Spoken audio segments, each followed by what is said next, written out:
Hi, this is Patrick at Fields BMW Daytona Beach.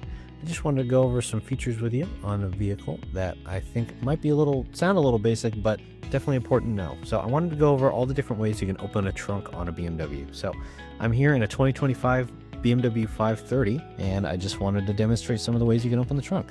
First way is actually from inside the cabin here. So it's going to be right down here, that little switch there. So you push down on it to open the trunk. And then on models with a power tailgate, you can actually pull back on it and that will close the trunk. You're going to want to hold it the whole way until you hear the trunk close as well. And the different models may have that trunk switch in a different spot, but it's usually kind of in this vicinity, so be on the lookout for that. The next way is going to be the easy one. As long as you have the key on your person or the car unlocked, there's a little switch up under here or somewhere around there depending on the vehicle. And that'll just pop open the trunk. And then again, with a powered trunk lid, you can hit one of these buttons. This one will close it, this one will close it and lock the doors. Next up is your key. So depending on the key you have, it could be on the side here or on some of the other ones that are triangle shaped, it'll be up at the top, or sorry, down at the bottom. So you press and hold and that will pop the trunk.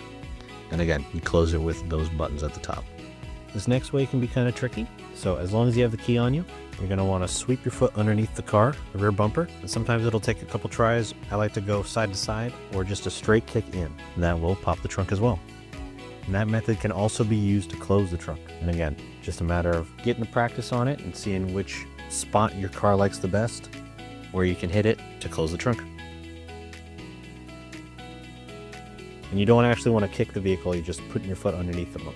So for this last method, I'm actually inside the trunk, and over on the side of the trunk there, you'll see this little handle here. So you can grab that, unsnap it, and pull it, and that'll open the trunk. All right, and that is all the ways to close the trunk or open it. So depending on your vehicle, it might be in a little bit different spot, or depending on the options. Some vehicles don't have the powered tailgate, but a lot of them have most of those options. So if you ever have any questions or you'd like to come in and have a look for yourself, feel free to come down to Fields BMW at Daytona Beach. Hope you have a good day.